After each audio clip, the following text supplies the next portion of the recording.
All right, guys, I got another special treat for everybody. Our second guest of tonight. We're doing a lot of live streams tonight. We got Jason King, who's going to be fighting Wesley Golden at Valor Fight 39 coming up on December 2nd. We got to speak with so many people on this card. I can't wait for it to happen. How are you doing today, Jason? I'm doing well, sir. How about yourself? I'm I'm doing awesome, getting ready for tomorrow's Thanksgiving. I've been asking fighters all day long what they're doing for Thanksgiving. So, what are you doing? What am I doing for Thanksgiving? I'm going to enjoy my time with the family. As far as food goes, I'm known, at least, locally for having really good weight cuts. I've never missed weight. I've never even come close. I probably could stand to cheat a little bit tomorrow, but just as a mental, just dedication to myself, I actually won't. I'll have some turkey and, I'll have some steamed veggies, but that'll be about it. Or are you usually like one to pig out if you're not going through a weight cut or have an upcoming fight? No, I'm constantly in the gym. So really the only thing that does change is my food. But because I'm in the gym so much, I fight at 170, and very rarely do I get over 200 pounds. And that's kind of designed to where, if I get a call from a big enough show that says, hey, we need a guy in 2 weeks, I can still make that cut. It'll suck, but I try to keep myself within 30 pounds of that weight limit.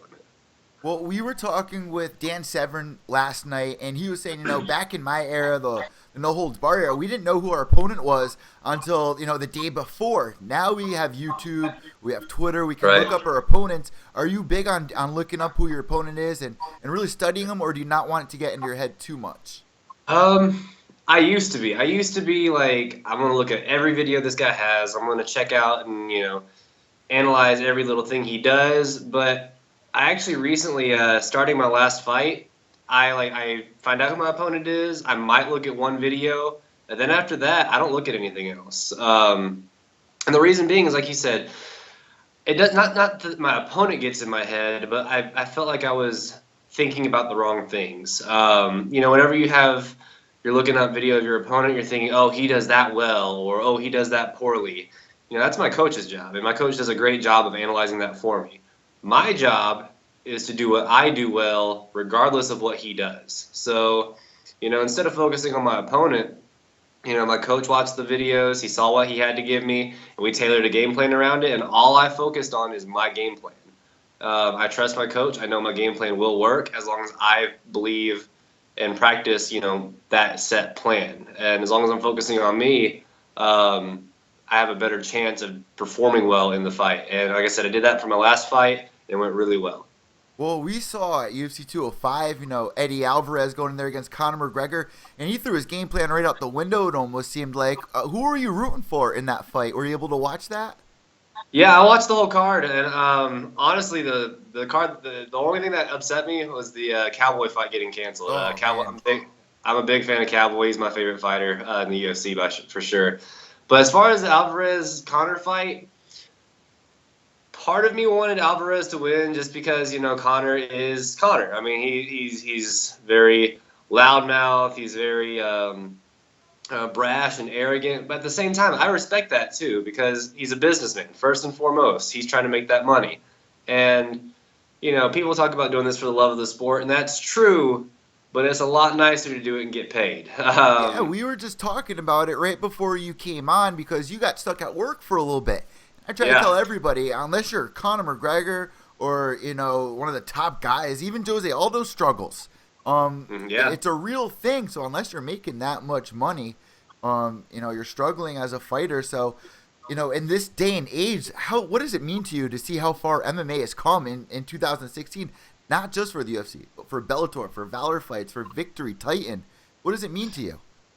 It means a shot at doing something that I love. My goal isn't necessarily the UFC. My goal is to make it to a promotion that allows me to do the thing that I love without having to do, the office job and this, that, and the other.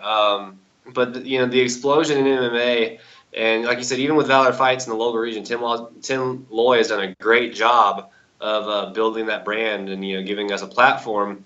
I have an opportunity in 2016 that the I guess the generation before me really didn't have. there are guys that I fully believe that had they been in their prime when this thing blew up, they would have been there. But, they came at a time where it was kind of like, you fight in a dungeon, it's not sanctioned, and it has more of this Fight Club vibe to it, which is cool. It has some great stories, but they didn't get the opportunities that came with it. And, the fact that MMA is so big and people all know what it is, it provides me for an opportunity for a chance of a lifetime. I'm going for a goal and a dream that not a lot of people get to live. Well, there's a couple more steps it needs to take, definitely, but a huge sign to me a couple weeks ago at UFC 205 was my mom calling me and being like, I want to watch the UFC fights. I was like, excuse me? Is this my mom? What's Yeah. going on here? So that was kind of strange, and now she's all about it. Not all about it, but it was just surprising to me to hear. So that kind of was like a confirmation to me. And like you said about Conor McGregor, there's been a lot of hate going around about him, but just as much love for people who are true MMA fans that really see what he's doing for our sport. And some people are like, oh, it's WWE, but we all started with watching WWE, and it works. Oh, yeah. It sells. Yeah, one of the things about Connor is, and this is one thing that not only do I respect about him, but I actually, to a degree, I study it, is, I'm not the Conor McGregor type. I'm not the brash, arrogant type. I'm kind of a goofy nerd, and that works for me. But what I have realized is Conor McGregor doesn't just talk. He believes his talk. And that self-belief goes a long way. You can't walk into a cage thinking that you're going to lose, because you probably are. One of my my coach, one of his favorite sayings is, whether you think you can or you can't, you're probably right. And, Conor, he believes in himself so much that when it comes to fight time, he's not just arrogant, he believes in himself that much. It's not just a show at that point. And that's something that, I've had to adapt to my own style, because, again, I'm not that guy as far as, that level of brashness. But it is something that I think fighters tend to forego. They think, I have to have the physical traits and this and that, but the mental training is probably tougher, I think, than the physical training. And that's something that I have picked up from watching, Conor and his ideology and his belief in himself. And this is more than just fighting. This is through all walks of life. There's a book, the book The Secret, and it's kind of like that. Like, if you really believe it and think that you're going to achieve it, you're most likely going to get. Look at Muhammad Ali.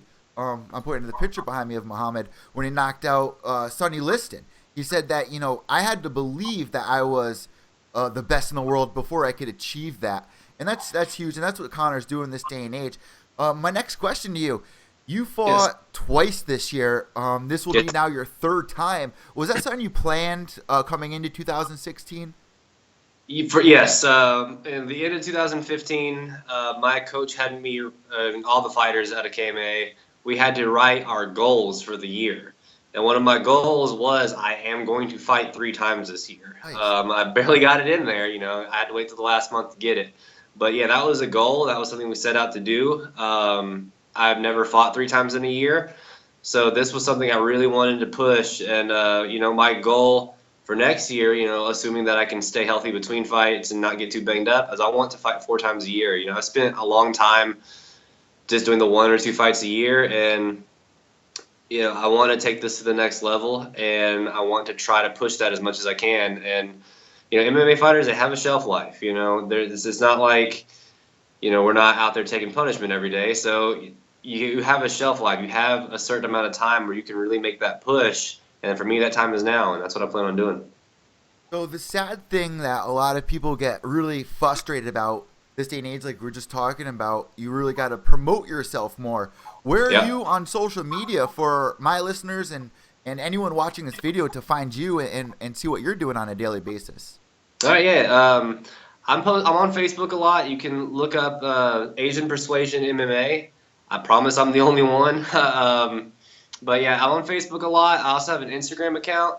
It's Asian Persuasion and Lieutenant Dan. I have a 3-legged dog named Lieutenant Dan. No way, that's awesome. Yeah. So like I said, I'm kind of a dork. So like whenever I post on social media, it's not like, oh, I'm gonna kill this guy. Because I used to try to act like that, and I try to promote myself that way by being fake. I saw other people doing it. It's like, I have to do that. But at the end of the day, I like superheroes. I like my dog. You know, it's just like I have this weird collection of things, and that's kind of how I promote it. You know, if you want to see some funny pictures of a dog and you know some of me, then check out my Instagram account. I have a Twitter. I'll be honest, I don't understand Twitter as much. I'm starting to pick it up a little bit here and there, but you can also check me out there. Awesome, man. And another thing, you got your upcoming opponent. Have you studied much video on him, or watched any interviews, or anything about him that stood out that caught your eye? No, you know, I actually know less about him than I've known about anyone else. I'm actually, along with being a professional fighter, I'm a certified judge, I'm a certified ref. For 2 or 3 years, I worked as a journalist for the MMA scene. That's awesome. So between all of those things, I know probably 90% of the region's fighters. Um, Wesley's not from this region. You know, he's a little bit outside of it, so I actually don't know much about him. One thing I did find out is this year, this will be his fourth fight this year. And in the 3 fights that he's had fights at 155, 170, and 185. So I don't know what's going on with that. Yeah, I've seen one of his fights. It was for Legacy, and it's cool that he got that opportunity. But it didn't go well. He got caught early in a triangle choke. But that's really the only video I've seen. And after that, you know, I just kind of left it to my coach and said, "Hey, you give me a game plan. We'll figure it out from there." So, how do you see this fight going down? I know a lot of fighters don't like to say their predictions or anything. A lot of fighters don't look for a finish. But in your mind, how do you see it playing out? Definitely a finish. You know, I'm not going to predict a round. I'm not going to predict whether it's a knockout or a submission, but it's a finish. You know, I've had at this point, I think this is my sixth pro fight, and I don't even remember how many amateur fights I had. But I mean, this is probably my 16th, 17th time walking into a cage, and in any of those times, I've never gone to a decision, not even once. You know, my losses, they come by TKOs. You know, my wins, all knockouts and submissions. You know, I've never been to that point where I have to wait to hear what a judge has to say about the fight, but I definitely believe, you know, don't put it in the hands of them. You know, do it yourself, and I'm gonna keep that up as long as I possibly can. Now that being said, I did check his record a little bit. He does have a lot of decisions, a lot of decision wins and losses, and that tells me that he's probably tough. You know, to fight for 15 minutes either means that two people didn't do anything, or they did a lot, and the guys just never dropped down. So. Yeah, I'm gunning for a finish. I'm always going to gun for a finish. That being said, I'm not super aggressive about it, but I'm always, you know, thinking 2 steps ahead of, you know, if I do this, maybe he'll do this, and then I can get my finish. But, yeah, I'm looking forward to adding another TKO, another TKO submission. No decisions. This is going to be a great card. I love that they're putting this together. As we get towards the end of the interview, one thing I want to ask you that all my listeners are always interested in about was, your first professional fight, what did it feel like walking there like, all right, I'm done with my amateur career. This fight, you know, really matters to me. It's my first pro fight. Can you bring everybody through that experience really quick? Yeah, I had a very weird pro debut. So, you know, nerves through the roof. You know, you're thinking, I wasn't really thinking so much about the 5-minute rounds or the elbows or anything. It was just more of this overwhelming sense of like, oh my God, I'm a professional fighter. And, you know, just that you know, when you think professional fighter, you don't think, you know, Jason King pro debut. You think of like Cowboy Cerrone, Conor McGregor. You think of, you know, all of these big names. You're like, wow, like I'm taking that step to be part of that level. And that's an overwhelming feeling, especially if you don't get a grip on it really quick. My pro debut ended in a no contest. In the second round, I got kneed in the balls a couple times. It wasn't intentional. It wasn't intentional. I'm not saying it was. I'm not, you know, it happens. But late in the second round, I had a Shock Doctor cup on, just, you know, the ones that you buy at Walmart or Dick's Sporting Goods or whatever, and it had slipped like out of position. So whenever he kneed me that last time, immediate just more pain than I've ever been in my life, and I wasn't able to get up. It was called a no contest, and actually my dad he came. That was his first fight he ever watched. And my dad, he took care of me for a little bit, and then whenever he went back home, I got a text the next day, and he showed me a picture of the Diamond Cup system, like the really expensive, like $80 cups. Like, hey, you want me to buy this for you? I'm like, that would be great. I listened to a whole podcast on I forgot what fighter it was, but he was saying he had the same incident as you, and he had to get something like that because that hurts. So it's like a pinch almost if it's out of place. That's what happened. It wasn't. I mean, like the knee hurt. Don't get me wrong. Like even if I had a good cup on, the knee would have hurt, but I would have been able to get up. It was because that cheap cup was positioned just so poorly. It literally just pinched my cash and prizes a little too tight, and it was just game over immediately. I tried to get up. It was actually really sad because the crowd started doing the slow clap, trying to get me to get up. And I started to sit up, immediately started dry heaving. It was a mess. So how did you guys regroup after that? I'm interested. Going into your second fight, you got that behind you. How did you guys regroup yourselves?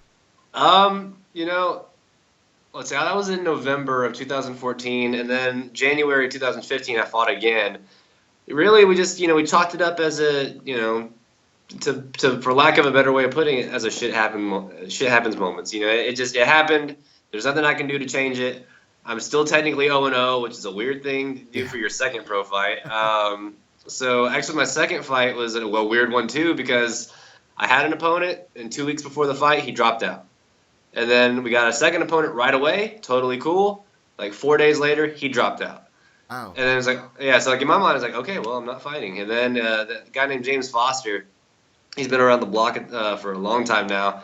He got fired up. He wanted to have the fight, and he accepted the fight on 4 days' notice. That being said, I did knock him out in 10 seconds, so maybe it wasn't the best idea for him, but I definitely appreciate that he did step up on such short notice. You gotta thank people for saving the event. You know what I mean? It saves the event, and it's a huge risk going in there like that. Yep. And actually, it's kind of funny. Since then, I have a bit of a draw, especially in the region. It's getting stronger and stronger every fight. So I'm getting pushed later and later into the show. This is my second fight in a row where I'm the feature bout, so I'll be third from last.